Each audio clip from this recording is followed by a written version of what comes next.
அஸ்ஸலாமு அலைக்கும் வரஹ்மத்துல்லாஹி வபரகாத்துஹு. அன்பார்ந்த சகோதரர்களே, வரக்கூடிய ஜூன் 29ஆம் தேதி திருச்சியில் வைத்து கல்வி எழுச்சி மாநாடு என்ற நிகழ்ச்சியை நாம் அறிவித்திருக்கிறோம். இந்த மாநாடுடைய அவசியத்தை பற்றி பேசுவதற்காக இந்த வீடியோ பதிவு செய்யப்படுகிறது.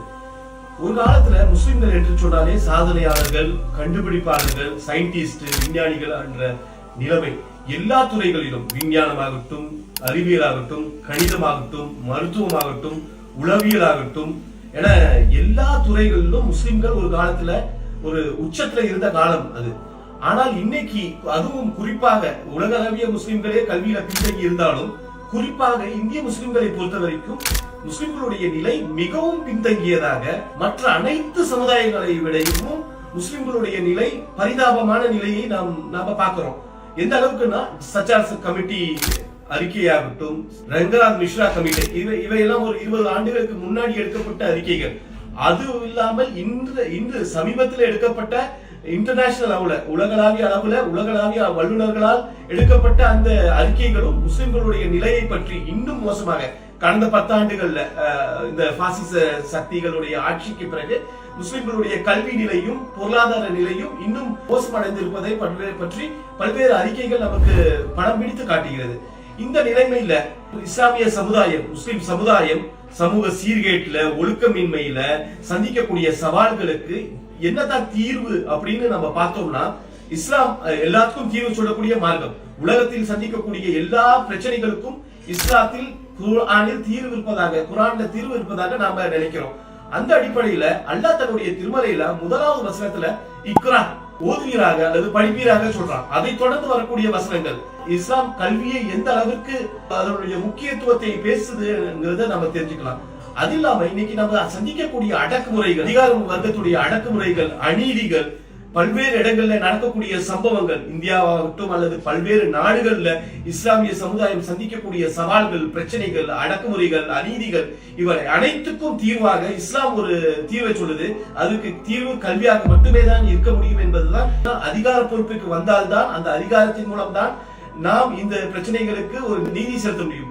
நீதிக்கு அதிகார பொறுப்பிற்கு நாம் வர வேண்டும். அப்படி அதிகார பொறுப்புக்கு வரணும்னா அதற்கு அடிப்படையாக கல்விதான் இருக்க முடியும். கல்வி இல்லாமல் வேறு எந்த ஒரு ஆயுதத்தையும் எடுத்தாலும் அதன் வெற்றி நம்ம பார்க்க முடியாது. எந்தெந்த சமுதாயங்கள் எல்லாம் கல்வியை எடுத்துக்கொண்டார்களோ அவர்கள் இன்னைக்கு உச்சத்துக்கு போயிருப்பதை நம்ம பார்க்கிறோம்.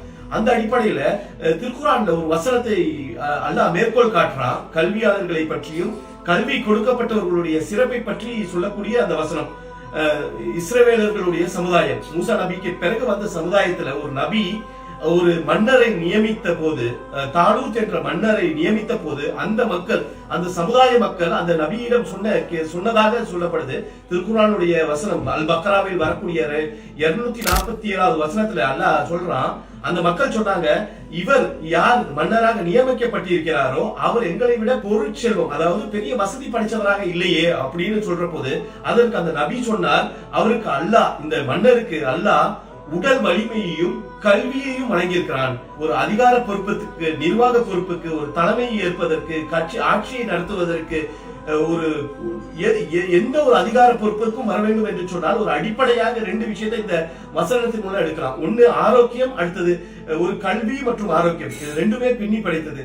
கல்வி கொடுத்திருக்கோம், அதனால அவரு உங்களை விட சிறந்தவர் அப்படின்னு அல்லாஹ் தன்னுடைய திருமறையில சொல்லக்கூடிய அந்த வசனம் நமக்கு முன்மாதிரியா இருக்கு. அப்போ நாம இன்னைக்கு சந்திக்கக்கூடிய பிரச்சனைகள், இன்னைக்கு நாம பார்க்கக்கூடிய நிலையை மாற்றுவதற்கு கல்வி மட்டும்தான் தீர்வு என்பதை அழுத்தமாக சொல்வதற்கும், இன்னைக்கு இருக்கக்கூடிய இளைய சமுதாயம் பல்வேறு வழிகட்ட சிந்தனைகளுக்கும் பல்வேறு ஒழுக்கக்கேடான விஷயங்களுக்கும் மாறிக்கொண்டிருப்பதை நம்ம பார்க்கிறோம். நிதர்சனமாக தமிழகத்தை பொறுத்த வரைக்கும் பல்வேறு இடங்கள்ல இஸ்லாமிய சமுதாய மாணவர்கள், இளைஞர்கள் எந்த அளவுக்கு பாதிக்கப்பட்டிருக்காங்க, போதைக்கு எவ்வளவு பாதிக்கப்பட்டிருக்காங்க, இன்னும் பல ஆபாசத்திற்கு, எல்ஜிபிடிக்கு, இந்த மாதிரி பல்வேறு விஷயத்திற்கு அடிமைப்பட்டு இருக்கக்கூடிய சமுதாயத்தில் முன்னிலை சமுதாயமாக நாம மாறிட்டு இருக்கோம். இதெல்லாம் மாற்றுவதற்கு இஸ்லாம் சொல்லக்கூடிய தீர்வு மட்டும்தான் தீர்வு என்பதை அழுத்தமாக சொல்வதற்காகவும், இன்னும் பல விஷயங்கள் சமுதாயத்தில் நடக்கக்கூடிய சிக்கல்களை பற்றி ஆலோசிப்பதற்காகவும் இந்த மாநாடு ஏற்பாடு செய்திருக்கிறோம். இந்த மாநாடு என்பது வெறுமனே லட்சக்கணக்கான மக்களை திரட்டி வைத்துக் கொண்டு அதுல ஒரு சில உரைகளை ஆற்றிவிட்டு அந்த கூடி செல்லக்கூடிய கூட்டமாக இருக்கக்கூடாது. இது சமுதாயத்திற்கான ஒரு விதையாக இருக்க வேண்டும் என்ற நோக்கத்தில் நாம் இதனை ஏற்பாடு செய்திருக்கிறோம். இந்த மாநாட்டை பொறுத்த வரைக்கும் இந்த மாநாட்டில் முக்கியமாக கல்வி சார்ந்த ஒரு கண்காட்சி, கல்வி, இஸ்லாமிய கல்வி நிலையங்கள், கல்வியில் இஸ்லாமியர்களுடைய பங்கு எப்படி இருந்தது, கல்வி உதவிகள், இது போன்ற இஸ்லாமிய அறிவியல் விஷயங்கள், கண்டுபிடிப்புகள், இது பற்றியான ஒரு கண்காட்சி அரங்கமும், அதை தொடர்ந்து சமூகத்தில் சந்திக்கக்கூடிய சவால்களும் அதற்கான தீர்வுகளை பற்றி கலந்து ஆலோசிக்கக்கூடிய ஒரு கருத்தரங்கம். ஊடகவியலாளர்கள், media journalist, doctors, advocates, judges, பேராசிரியர், ப்ரொஃபசர்ஸ், இவங்களெல்லாம் வச்சு ஒரு டிஸ்கஷன் ஃபோரம் மாதிரி வச்சு அவர்களுடைய சிந்தனைகள், அவங்களுடைய அவங்க இருக்கக்கூடிய இன்டெலெக்சுவலான டிஸ்கஷனை முன்னெடுக்கணுங்கிறதுக்காக இந்த ஒரு டிஸ்கஷன் பேனல் ஃபோரம் ஏற்பாடு செஞ்சிருக்கோம். இதுல முக்கியமான ஊடகவியலாளர்கள், மீடியா ஜேர்னலிஸ்ட், ஃபேக்ட் செக்கர்ஸ், பேராசிரியர்கள், கல்வியாளர்கள், சமூக சிந்தனையாளர்கள் கலந்து கொள்ள இருக்காங்க. அதை தொடர்ந்து இன்னைக்கு கல்விங்கிறது ஒரு வேற ஒரு பரிமாணத்தை, வேற ஒரு டைமென்ஷனை எடுத்து போய்கிட்டு இருக்கு. இன்னைக்கு ஏஐ உடைய தாக்கம், ஆர்டிபிஷியல் இன்டெலிஜென்ஸ் உடைய தாக்கம் இந்த சமூகத்திலையும் கல்வியிலையும் ஏற்பட்டிருக்கு. நாம 10, 20, 30 வருடத்துக்கு முன்னாடி நாம படிச்ச கல்விக்கும் இன்னைக்கு நம்மளுடைய குழந்தைகள் படிக்கக்கூடிய கல்விக்கும் ஒரு பெரிய வித்தியாசத்தை நாம பாக்குறோம். அப்போ அந்த குழந்தைகளை தயார்படுத்துவதற்காக மாறி வரும் கல்வி சூழல் என்ற தலைப்பிட ஒரு கருத்தரங்கம்.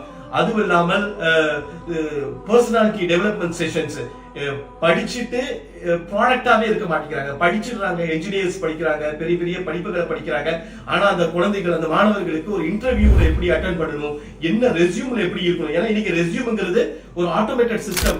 நம்மளுடைய சிவிங்கிறது யாருமே படிச்சு பார்த்து எல்லாம் நம்மளுக்கு வேலை கொடுக்கறது இல்லை. படிச்சு பார்க்கிற அளவுக்கு நேரமும் இல்லை.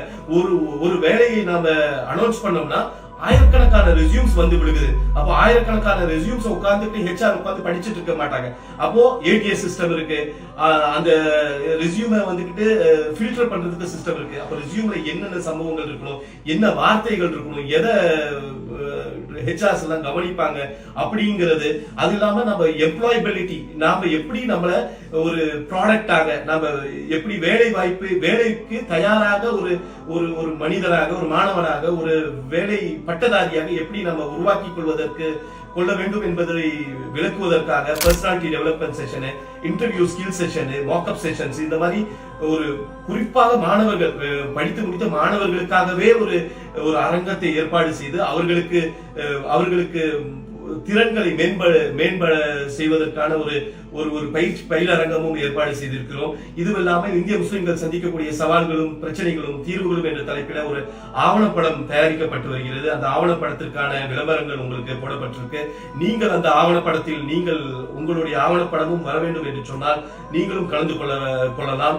அதே போல இளம் விஞ்ஞானிகளை, அதே போல ஆய்வு மனப்பான்மை உள்ள மாணவர்களை உருவாக்க வேண்டும் என்ற நோக்கத்தில மாணவர்களை ஊக்கப்படுத்தும் விதத்தில் உங்களிடம் ஏதாவது ஒரு விஷயத்துக்கு, ஒரு பிரச்சனைகளுக்கு தீர்வு சொல்லக்கூடிய ஒரு கண்டுபிடிப்புகள் இருந்தால், இன்னைக்கு சமுதாயத்துல பல கண்டுபிடிப்புகளை வைத்திருக்காங்க மாணவர்கள்.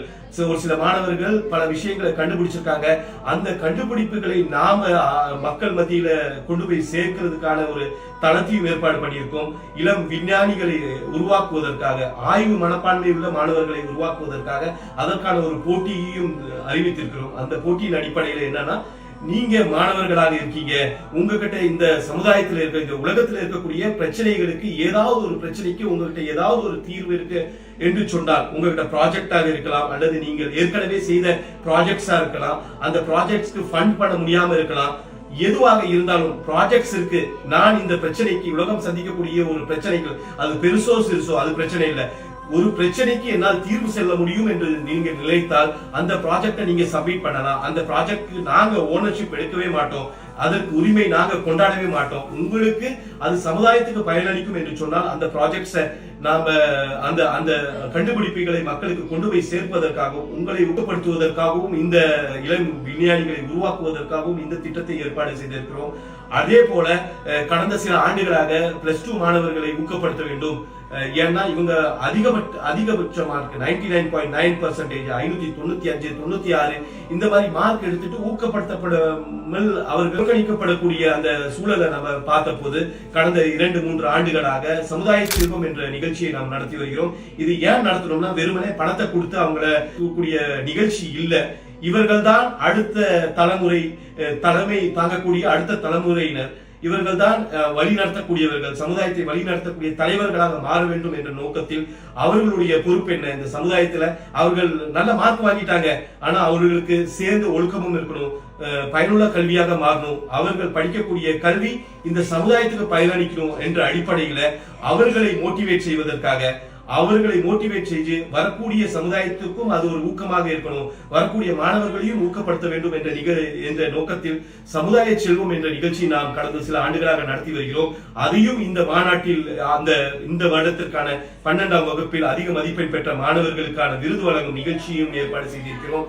இதுவல்லாமல் ஊடகவியாளர்கள், பேச்சாளர்கள், பேராசிரியர்கள் எல்லாம் கலந்து கொள்ளக்கூடிய டிஸ்கஷன் பேனல், ஒரு டாக்குமெண்ட்ரி, முஸ்லிம்கள் சந்திக்கக்கூடிய சவால்கள் பற்றியான டாக்குமெண்ட்ரி வெளியிட்டிருக்கிறோம். இந்த டாக்குமெண்ட்ரியில நீங்களும் பங்கு கொள்வதற்காக அறிவிப்புகள் வெளியிடப்பட்டிருக்கு.